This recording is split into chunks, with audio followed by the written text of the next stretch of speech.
கர்த்தருடைய பரிசுத்த நாமத்துக்கு மகிமை உண்டாகட்டும். பிரியமானவர்களே, சங்கீதம் 62:8 அடுத்து தேவன் ஒரு காரியம் சொல்லியிருக்கிறார்.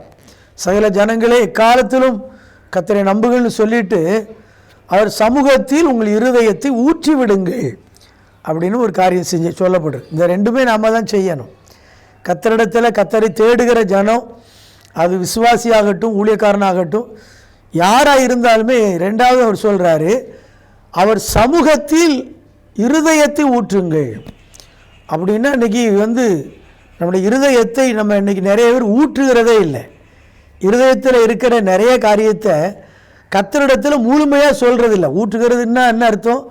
இந்த உள்ளத்தில் என்னெல்லாம் நம்ம நினச்சிருக்கிறோம், என்னென்ன கசப்பு இருக்குது, என்னென்ன பாவம் இருக்குது, என்னென்ன அக்கிரமம் இருக்குது, என்னென்ன காரியத்தெல்லாம் உள்ளே வச்சுருக்கிறோம், அதை உள்ளே தேங்கி விடக்கூடாது. அழுக்கு, அந்த அழுக்கு, அந்த பாவ அழுக்கு, சாப அழுக்கு, உள்ளே இருக்கிற பொறாமை, வஞ்சக குணம், மற்றவர்களை குறித்து தவறான எண்ணங்கள், இதெல்லாம் கர்த்தர் சொல்கிறார், என் சமூகத்தில் ஊற்றி விடு.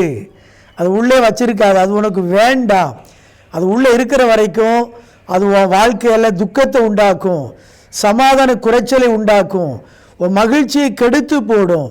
அப்படின்னா அந்த உள்ளத்தில் இருக்கக்கூடிய அந்த காரியத்தை எல்லாம் தேவ சமூகத்தில் ஊற்றி விடுங்கள்.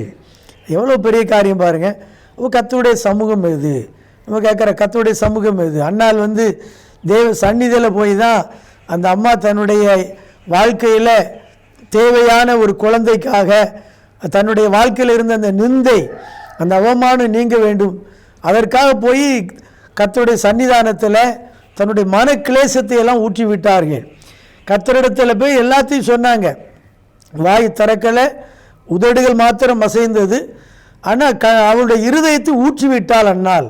அதுக்கு பிற்பாடு அவள் துக்கமுகமாக இருக்கவில்லை என்று 1 சாமுவேல் 1:10 நாம் வாசிக்க முடிகிறது. பிரியமான சகோதரனே, சகோதரியே, இன்றைக்கி நம்முடைய வாழ்க்கையில் தேவ சமூகத்தில் நம்ம இன்றைக்கி முழுமையாக நம்முடைய பாவத்தை அறிக்கையிட்டு அவரிடத்தில் பாவ மன்னிப்பை பெற்று இருக்கிறோமா? மற்றவர்கள் மேலே இருக்கிற அந்த கசப்பு, பொறாமை, அந்த வன்கண், அந்த எரிச்சல் எல்லாம் நம்மை விட்டு முழுமையாக தேவ சமூகத்தில் ஊற்றி விட்டோமா? தேவனுடைய சமூகம் என்பது நாம் ஜெபம் பண்ணுற இடம்தான் தேவ சமூகம். ஒருவேளை ஆலயத்தில் போய் ஜெபம் பண்ணி அந்த காரியத்தை செய்யலாம்.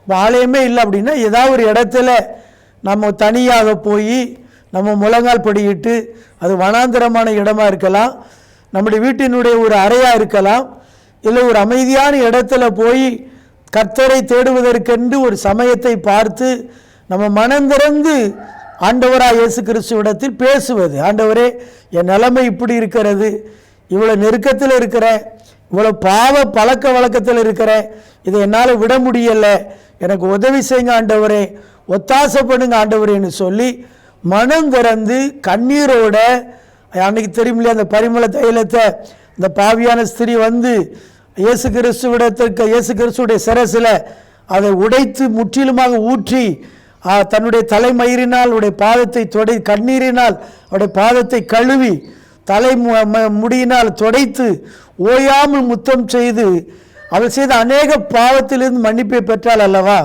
இயேசு கிறிஸ்து சொன்னால், இவள் என்னிடத்தில் மிகுதியாக அன்பு செலுத்துகிறாள், இவள் செய்த மிகுதியான பாவங்கள் முற்றிலும் அவளுக்கு மன்னிக்கப்பட்டது என்று சொன்னார். அன்பான சகோதரா, சகோதரி, நீங்கள் அதைத்தான் கர்த்தர் எதிர்பார்க்கிறாரு. மறைக்காதீங்க. மனுஷனை ஏமாத்திரலாம், பெற்றோரை ஏமாத்திரலாம், ஊழியக்காரனை ஏமாத்திரலாம், ஆனால் நம்ம உண்டாக்கின கர்த்தரை ஏமாற்ற முடியாது.